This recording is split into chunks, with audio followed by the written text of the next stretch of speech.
negatif. Ya, lebih baik positif terus. Jadi kan hidup nih jadinya aman kan gitu.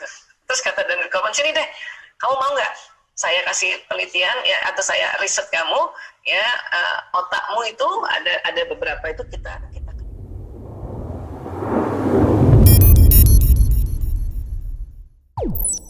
Assalamualaikum warahmatullahi wabarakatuh. Alhamdulillahirrabbilalamin. Assalatu wassalamu ala asyrafil anbiya wa mursalin wa ala alihi wa sahbihi ajmain, amma ba'du. Judulnya dipilihkan oleh panitia yang mengelola kolbu. Anatomi yang mana kolbu? Ya, nah, kita akan lihat ya. Allah menyebut kata kolbu beserta turunan katanya dalam 53 ayat di Al-Quran. Dan kata kulub beserta turunan katanya dalam 104 ayat. Kulub itu kolbu yang banyak ya, jamaknya dari kolbu. Ya. Nah, ini kan sesuatu yang luar biasa, kok banyak banget ya Allah menyebutkannya ya. Ada apa gitu ya? Dan kemudian ini hadis yang sangat populer dari Rasulullah SAW. Wa inna fil jasadi mudghah. Idza salahat salahal jasadu kulluhu wa idza fasadat fasadal jasadu kulluhu. Wa hiya al-qalb. Ya, ketahuilah sungguh di dalam tubuh itu ada segumpal daging, mudghah. Ya. Jika daging tersebut baik, baiklah seluruh tubuh. Jika rusak, rusaklah seluruh tubuh. Ketahuilah segumpal daging itu adalah qalbu. Ya. Hanya beberapa orang suka mengartikan ketahuilah segumpal daging itu adalah hati. Gitu. Nah, makanya Bu Isa bilang, kalau Bu Isa lebih senang bilangnya qalbu. Karena kalau hati di dalam ilmu anatomi ini ada rancu dengan lever, ya. Padahal kolbu itu ya disepakati sekarang ini organnya bukan lever, bukan hepat, tapi core. Apa itu core? Jantung, ya. Nah, kemudian Imam Al-Ghazali ya, para ulama juga mengatakan, salah satunya Imam Al-Ghazali dalam buku Teori Dasar Penyucian Jiwa. Definisi kolbu adalah daging yang bersuhu panas, berbentuk kusam, berada di sisi sebelah kiri dada. Di dalam isinya ada rongga yang besar, yang berisi darah yang hitam, ya sekali, ya, hitam sekali. Ya. Nah sekarang kita lihat ya, organ yang ada di dada atau di fisudur di dada itu, karena ada di dalam Quran juga dikatakan dalam fisudur, kulub itu, kulubul fisudur, kolbu-kolbu dalam dada itu, ya. Nah, ini dia. Dalam Al-Hajj 46 ya, ini kita lihat di belakangnya dulu ya, al-qulubul lati fis sudur, kolbu-kolbu yang di dalam dada-dada, ini jamak semua ya, kolbunya jamak, sudurnya dada ini jamak juga, sudurnya jamak ya. Nah, jadi organ yang di fis sudur itu apa sih? Nah, ada paru-paru ya, paru-paru cuman kanan kiri, dia bukan mudghah, lebar nih, pulmo ya, kita sebutnya pulmo ya, tapi bukan di kiri dia, jendil lebar-lebar, jadi bukan segumpal nih. Kalau paru-paru, ya, walaupun paru-paru juga punya fungsi yang luar biasa, ya pernafasan. Nah ini yang diganggu sama si virus COVID-19 itu ya, SARS-CoV ya. Kenapa? Itu karena dia masuknya lewat mukosa hidung, mukosa mulut, mukosa mata. Jadi dia turunnya ke sini. Itulah makanya tanda-tanda COVID itu kalau positif kemudian di foto ronsen dia ada ya gambaran pneumonia namanya, ya. Infeksi pada paru ya. Nah sekarang selain paru apa yang ada di sudur atau di dada ini, organ ini apa itu Bu Isa? Jantung, core. Dia memang di tengah tetapi cenderung ke kiri, dia berat ke kiri memang ya, bentuknya mudghah, segumpal daging. Inilah yang tadi didefinisikan oleh Imam Al-Ghazali bahwa ya kolbu itu berada di dada sebelah kiri, bentuknya ada rongganya karena di dalam kolbu ini ada berongga dia. Ya kalau kita pernah belajar biologi, ya, dan ada isinya darah, banyak darah ini. Kenapa? Darah dari seluruh tubuh yang dipompakan, kemudian ambil dari paru-paru masuk ke situ, ya, dipompakan.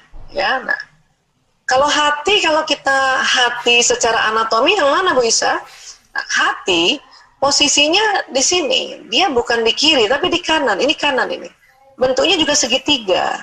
Dan dia tidak di rongga dada, dia tidak murni di rongga dada, tapi dia sudah mulai turun hampir masuk rongga abdomen ya. Dia persis di daerah sekat dan sebelah kanan. Memang hati juga punya fungsi, dia menyaring racun. Tapi dari nas yang kita tadi pelajari ya, dan banyak lagi nasnya gitu ya, tapi kita dengan waktu yang efektif ini kita ambil yang sudah sahih semuanya itu ya.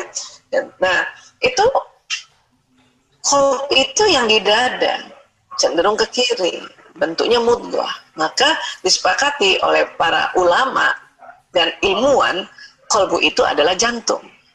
Hanya karena di Indonesia istilah qalbu sudah diartikan hati dan sudah berpuluhan tahun, bahkan mungkin ratusan tahun, maka orang tetap sebutnya qalbu itu hati. Ya, nggak apa-apa juga ya, karena itu kan juga. Tapi yang dipegang dada. Jadi kalau hati yang dipegangnya harusnya di sini dong, di kanan ya. Tapi yang dipegang dada, berarti yang dipegang itu jantung. Ya, itulah makanya tadi Bu Isa mengatakan kalau saya sih lebih senang sebutnya qalbu aja, qalbu, qalb, pakai Q ya, bukan pakai K ya, Q, qalbu. Ya, nah, supaya apa? Supaya tahu bahwa itu organnya adalah jantung.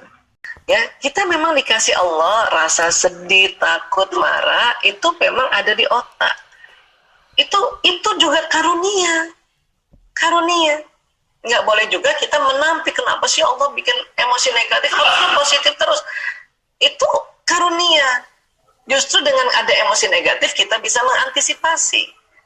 Ya. Maksudnya antisipasi ya. Ini pernah ya ada di penelitian Daniel Goleman ya. Ada orang itu dia bilang dia protes sama Tuhan. Kenapa Tuhan bikin emosi negatif? Ya. Lebih baik positif terus. Jadi kan hidup nih jadinya aman kan gitu. Terus kata Daniel Goleman, sini deh, kamu mau nggak saya kasih penelitian ya, atau saya riset kamu ya, otakmu itu ada beberapa itu kita kebiri, katanya kita kebiri, diikat sehingga emosinya nggak pernah turun, di atas terus. Apa yang terjadi? Ya, dia dicopet orang nggak marah, dirampok orang nggak marah, malah ketawa-ketawa, malah silakan. Istrinya diganggu orang nggak marah, malah nyuruh silakan diganggu.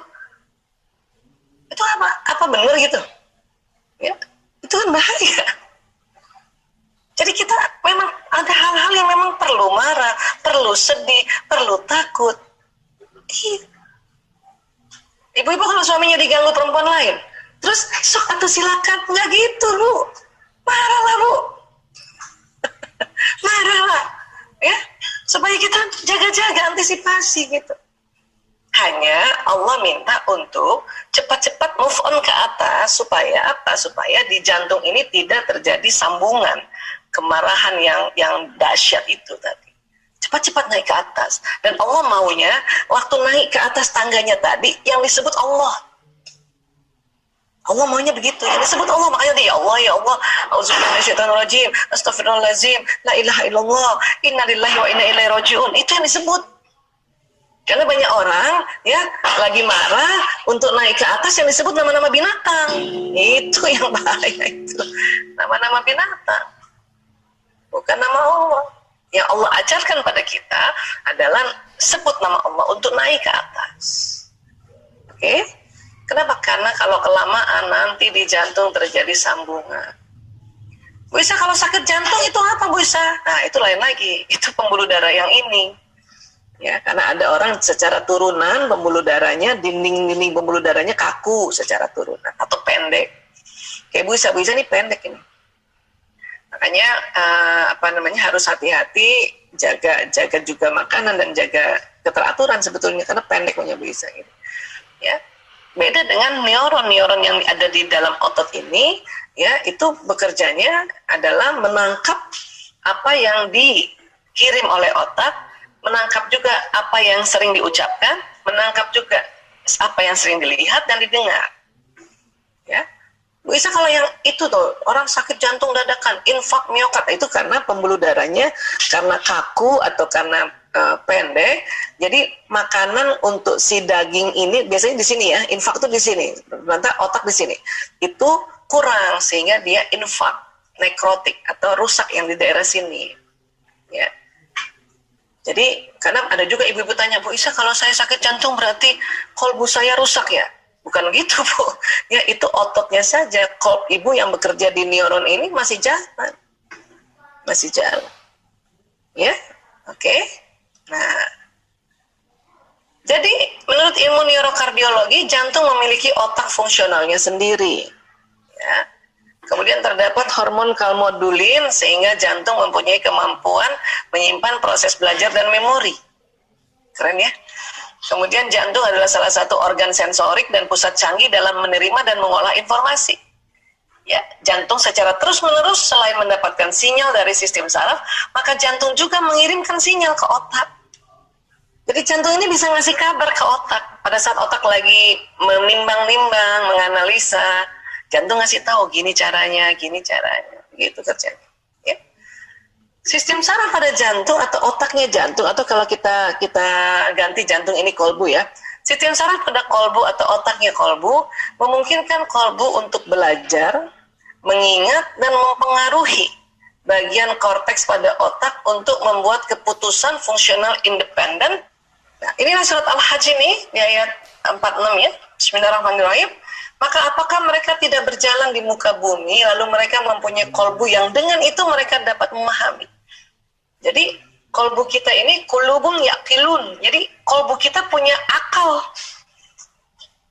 Allah sudah menyampaikan pada Rasulullah ini ya di surat Al-Hajj ayat 46 ini bahwa kolbu kita tuh ada akalnya. Baru ditemukan tahun 91. 91 aja masih kaget ilmuwan. Ah, masa sih? Teliti lagi. Wah, barulah disepakat tahun 2000 itu. Wah, jantung ada akalnya, ada otaknya. Ya. Dan lanjutannya, atau mempunyai telinga yang dengan itu mereka dapat mendengar, karena sesungguhnya bukanlah mata itu yang buta, tetapi yang buta ialah kolbu yang di dalam dada. Ya. Jadi kadang-kadang kita tuh buta, karena apa? Karena emosi yang tercetus di otak kita, di limbik sistem ini, kita nggak manage, kita nggak kelola, nggak cepat-cepat move on. Makanya dia bisa turun pesan itu ke dalam rekaman si kolbu ini. Ini yang bahaya. Itulah makanya cepat-cepat kita kelola dia. Ya. Bu Isa, kan kita sholat itu kan juga dalam rangka mengelola kolbu, betul banget. Tapi kok saya masih kesel sama suami saya? Nah, cara ngelihatnya lagi yang berubah nih, harus dirubah. Untung ibu sholat.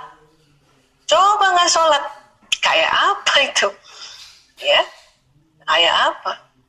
Nah sekarang supaya nggak kesel nih, udah sholat bisa supaya nggak kesel. Nah, betulin sholatnya, tidak terburu-buru, tumak nina, yang tegak sholatnya. Jangan cuman lohor doang, asar doang, tegak 5 waktu. Ya, tegak 5 waktu. Itu akan membuat kita, ya Allah, ya, makanya mengapa di nomor 1 diperintahkan itu sholat, karena luar biasa mekanismenya, ya. Dan nanti di akhir duluan yang dihitung sholat kita ini dihitung, karena luar biasa sholat ini. Oke? Nah, Masya Allah, ya Allah. Nah, sekarang dikit lagi ya. Nah, ini yang penyakit kantung koroner itu ini nih, pembuluh darahnya. Ya, ada orang pembuluh darahnya ini secara genetik turunan dia kaku, ibarat selang air.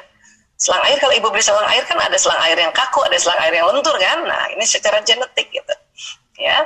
Nah, kemudian sudah segenetik, makanannya banyak kolesterol, makanya dia membentuk plak yang ada di dinding pembuluh darah. Ini sebutnya aterosklerosis ini. Ya. Itulah makanya sekarang banyak ibu-ibu barangkali dikasih simvastatin ya gitu ya, dari itu generiknya ya, itu untuk menghancurkan ini, atau minum minyak dari habatus sauda atau kemudian zaitun, itu dalam rangka ya membuat ini aterosklerosis ini luntur. Tapi kalau kita sudah minum minyak juga tapi makanan nggak diatur, tetap aja udah luluh di sini tambah di sini, udah luluh di sini tambah di sini. Ya, nah ini yang bahayanya. Kenapa arteri koroner ini apa? Karena dia membawa makanan untuk si jantung ini. Ya. Nah, jadi ini yang terjadi itu. Jadi karena pembuluh darah ini bawa makanan, karena ada aterosklerosis, plak yang terlalu banyak, jadi terhambat. Jantung kan butuh makan karena kerjanya luar biasa. Baik kerja untuk memberikan darah ke seluruh tubuh, juga kerja sebagai otaknya jantung itu gitu. Ya. Nah, ini. Oke. Jadi sekali lagi sahabat-sahabat, inilah makanya kita perlu jaga kita punya kolb. Kenapa? Karena itu tadi mekanisme di badan ini, tadi kalau jantung kita baik maka seluruh badan baik. Jantung kita buruk, seluruh badan buruk. Ya. Kemudian di selain badan kita yang seluler ini atau istilahnya badan kasar, tubuh kita ini ada teori ini tentang badan bioplasmik. Ada gelombang, ada nur cahaya yang keluar dari tubuh manusia. Ya. Nah, sinyal ini atau gelombang ini atau nur ini, inilah yang membawa pesan doa, pesan niat, dan pesan pikiran dan perasaan. Kok ada kayak gini, Bu Isa, kita belum pernah belajar. Iya, sayangnya kita waktu kecil belum belajar. Ini ada ilmunya sudah. Ya, ini Einstein ini yang mempelopori ya teori ini. Ya, jadi sekali lagi tubuh manusia ada nur, ada cahaya, ada gelombang. Inilah yang membawa kita punya doa. Jadi kalau kita berdoa itu bukan hanya sekedar kita tunduk-tunduk, tapi ada yang jalan di badan. Kalimat-kalimat kita doa tadi, Rabbana atina fid dunya hasanah wa fil akhirati hasanah wa qina azabannar, itu jalan di badan. Ya. Nah, selain jalan di badan, ini nanti keluar lewat sinyal ini membawa pesan itu. Ya, sehingga apa? Doa-doa kita sudah ya tersimpan di lauh mahfuz. Kita sudah doa. Ya, neraka sama jannah itu, neraka sama jannah ini kalau kita doa minta kebaikan atau nanti di akhirat, berarti kan kebaikan di akhirat itu di surga kan, dijauhkan dari apa neraka, itu sudah dia dengar, jannah itu dengar. Bahkan ada hadis Rasulullah, 3 kali kita minta jannah dan dilindungi dari neraka, itu ya jannah sudah dengar sudah dengar. Kok bisa kedengaran dan jannah? Padahal kita ngomongnya sekarang ya, ngomongnya di mulut kita. Nah, ini terjadi mekanisme ini. Ini yang membawa pesan. Ya. Dan ini juga membawa pesan niat. Makanya kenapa kalau teman-teman berniat, saya mau gini, saya mau kok kejadian ya? Karena ini yang membawa, dan ini menarik peristiwa. Dan ini juga yang membawa tadi pikiran dan perasaan tadi. Kalau kita pikiran perasaan kita baik, maka akan ditarik peristiwa baik-baik, kebaikan-kebaikan. Kalau pikiran perasaan kita buruk, nggak cepat-cepat dirubah, maka akan ditarik peristiwa yang tambah buruk. Inilah makanya kita selalu berupaya, berikhtiar bagaimana caranya kita punya pikiran dan perasaan itu ya yang sedang negatif cepat-cepat naik ke atas. Yang terlanjur dulu-dulu, karena dulu-dulu mungkin belum terlalu belajar manajemen emosi, itulah kita terapi diri kita pulihkan pikiran dan perasaan kita. Kenapa? Karena sudah terlanjur ada memori. Ya, jadi seperti ini. Mudah-mudahan ini bisa diterima dan bisa kita sama-sama pelajari bersama ya. Bu Isa tuh kalau lagi begini tuh Bu Isa lagi belajar lagi, ngingetin lagi supaya apa? Supaya oh ya Allah ya. Kita harus saling mengingatkan karena ini semua ciptaan Allah dan ini semua kenapa Allah kasih juga petunjuk di Quran, kemudian dijelaskan di Al-Hadis, kemudian ditambahkan lagi ijma, keterangan dari para ulama, termasuk ulama ini ilmuwan, maka insya Allah dengan tambah terus belajar kita menambah keimanan kita. Ya, baik, terima kasih.